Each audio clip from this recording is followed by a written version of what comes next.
So we're paying for the pensions, the guaranteed retirement of bureaucrats in the Ukraine who work for the corrupt government of Ukraine, run by the anti-American, anti-Christian Zelensky.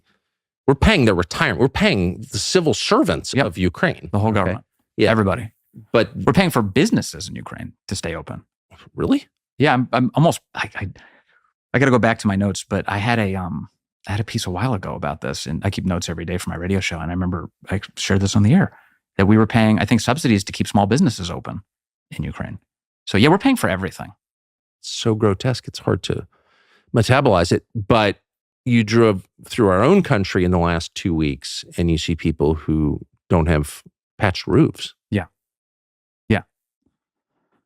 And so, like, the country's not doing well is an understatement.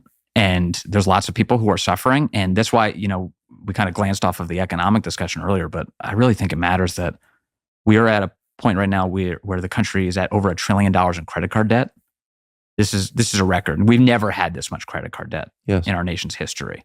And credit card debt is totally destructive. You're looking at 16, 18, 20, 22, 25% rates. Yeah, close to 30 at the top. On these. And that means people are being destroyed. If you believe in democracy, you believe in elections. If you have a leader who's not elected, he's not a democratic leader, he's a dictator, which is okay, that's fine. It's a foreign country.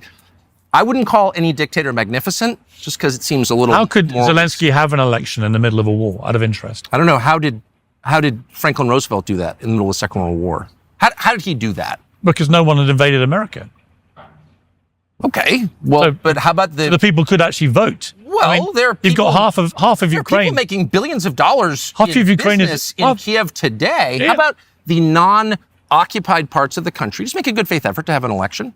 But he doesn't want to because I think he's pretty darn unpopular because he is a lackey of Western powers who sold his country out. And Ukrainians know perfectly well that he's getting rich. And so is the entire leadership. I was in Courchevel, France 2 weeks ago, which is probably the richest town in Europe. It's a ski town in France near Geneva.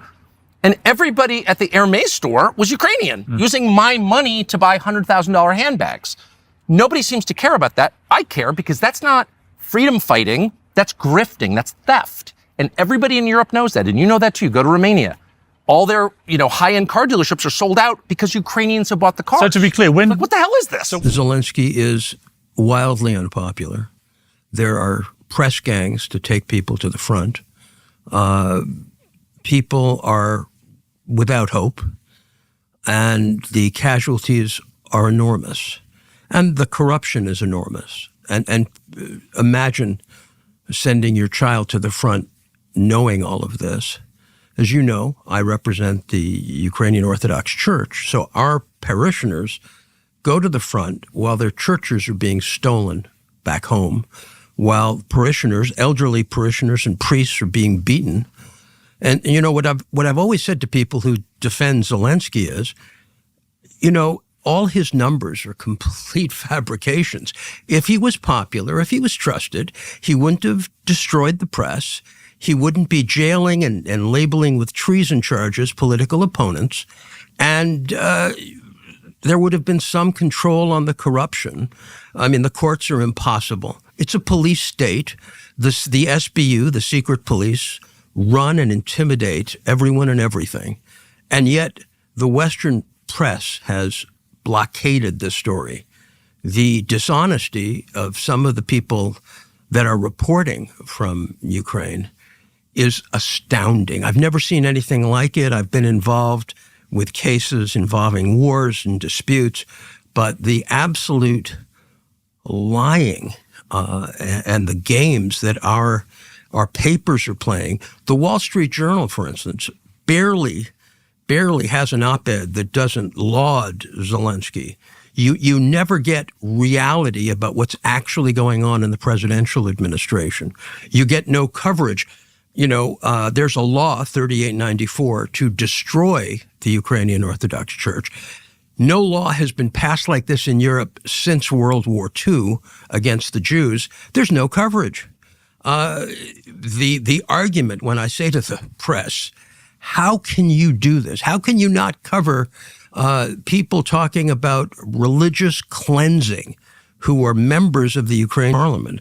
How can you not cover it? They say, well, this church is somehow a Russian thing.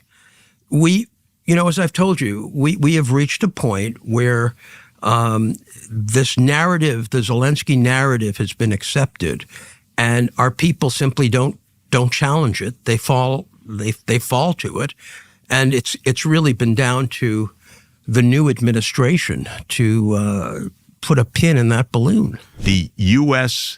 push to expand NATO to Ukraine was disastrous. Pure provocation, crossing Russia's red lines, likely to create a civil war inside Ukraine and a possible war between the United States and Russia. And he wrote a memo back to Condoleezza Rice, who our Secretary of State, and the memo said that the entire Russian political class opposes NATO enlargement, and for real reasons. And that memo famously became known as "Niet" means "Niet." No means no. Don't play games with this. This is real. This is a red line. Okay, something like this should be understood by the American people. We've just spent around $200 billion. We've just caused deaths of perhaps 600,000 or 700,000 Ukrainians on completely false pretenses. On false pretenses that, as the New York Times has wrongly stated unendingly, that the war in Ukraine was, quote, unprovoked. Not only was it provoked, the U.S. provoked it, and not only that, our senior diplomats knew that at the time and wrote about it. Now, this memo makes this perfectly clear. Anyone can go online and type William Burns, "Niet" means "Niet," cable, and you will come up with this cable, and then you can read why in 2008 we knew that the deep state push for NATO enlargement was mind-bendingly stupid, dangerous, provocative, and likely to get us into disaster, which it did. How do we even see that memo? Do you think that a congressional committee called Condoleezza Rice and said, could we have the documentary evidence to understand the choices you're making? Of course not. There's no oversight when it comes to security issues. We are already in a security state that has no resemblance to democracy whatsoever. But Julian Assange enabled us to see it. So we have to express gratitude for that. This is the truth. If you don't want leaks, don't have a world run where every consequential fact is hidden from the American people, and it enables one disaster after another. Zelensky, last I checked, was like a foreign leader from a foreign country, and he flies over to the United States on U.S. military aircraft at your expense that could be going to the guy dying right outside this building of a fentanyl OD. And he shows up in Pennsylvania, the key swing state in the closest presidential election of my lifetime, to stump for Kamala Harris and Democrats in this state. Am I misreading what's happening here?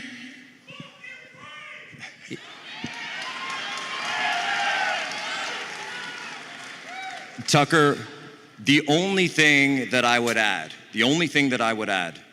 is that none of this is happening by chance. We didn't lose our homes, we didn't lose our towns, we didn't lose our economy, we didn't lose our cities like the great city of Philadelphia, and it was a great city, and it will be a great city again. We didn't lose it by chance, it was taken from us. It certainly was. In the name of compassion, it was. This guy does not serve God, he serves death.